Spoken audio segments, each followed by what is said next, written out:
Now, maybe you know that I'm a fiddle player, and it's me who's doing all this fiddling here for you. And people would come and they'd come to me for a bit of work. I used to play for St. Oswald's Day up in Grasmere. And there'd only ever be one tune you had to play at St. Oswald's Day, and it's Jimmy Dawson's March, and it goes like this.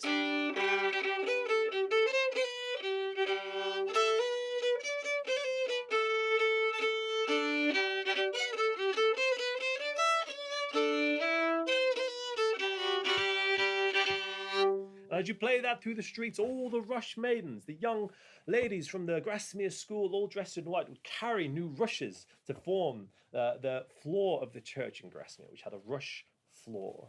And I used to be paid in a dozen loaves of St. Oswald's Day gingerbread, a special recipe they only make once a year there in the gingerbread shop.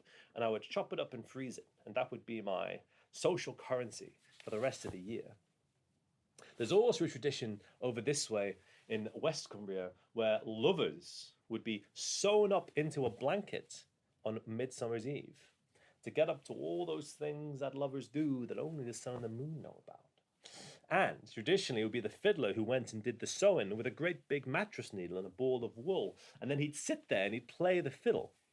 I assume so he couldn't hear the noises of whatever was going on, but would still be on hand to unsew people when their troublemaking was done. And there was a few times where I went up and I did that civic function, sewing people into the blankets and playing the most rambunctious music I could for their benefit. So what I'm saying is, being a fiddler is an important civic function here in Cumbria. And this story is about the trouble that comes when you hire the wrong fiddler. Over in Old Tale Telt, there was a woman called Meg.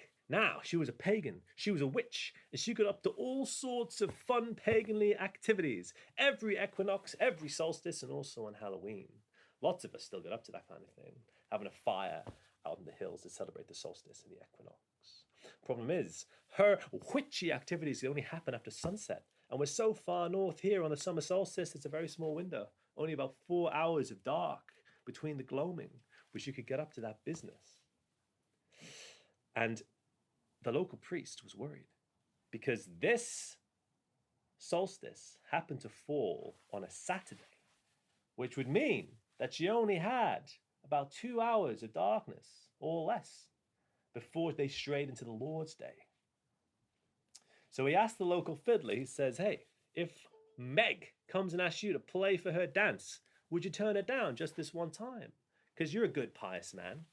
And we don't want her to stray into the Lord's Day with all her troublesome activities. And the fiddler said, aye. And when Meg came and asked him to play the fiddle for her party, as she so often did, he passed on the gig, see? She should have come and seen me.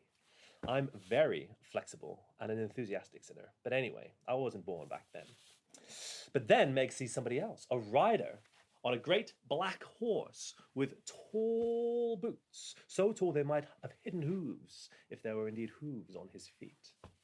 And he had flint eyes, and he also had a coffin violin case made of ancient old wood. She looked up at him, and he looked down at her, and she said, are you a fiddle player? And he said, oh, I play the fiddle like you wouldn't believe. His flint eyes shining in the night. So she gave him a coin and invited him up to her party. And there was Meg, and there was all the fine pagan ladies, 60, 70, 80 of them perhaps, and they were having a big dance. And that man, who maybe you've guessed by his flint eyes and his hoof-hiding boots, was old Scratch, the devil himself. And let me tell you, when he played, everybody danced.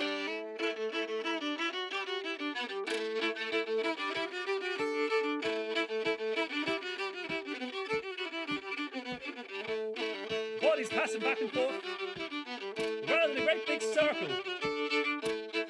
He didn't let up for hours and hours and hours, and he led them in that dance, round and round, faster and faster in that circle until after midnight. As they strayed into Sunday, there was a bright flash of light, and every one of those ladies turned to stone. And old Scratch himself, the devil, laughed at his trickery and melted back down through the ground into the other world, leaving a great thicket of nettles as he descended. And you can go from that day to this day, up. And you can see that stone circle. You can see old Meg standing there taller than them all. And you can see that great thicket of nettles where the devil descended into hell. And they say that if you can count how many people there are turned to stone there, they'll be returned to life. Now, I'd love to meet 60, 70, 80 pagan ladies, so I've tried many times, but I've never managed to count the same number twice. And maybe if you go up there and feel like meeting a bunch of witchy girls or old Meg herself, or getting one up on old Scratch the Devil, you could try and count at your peril.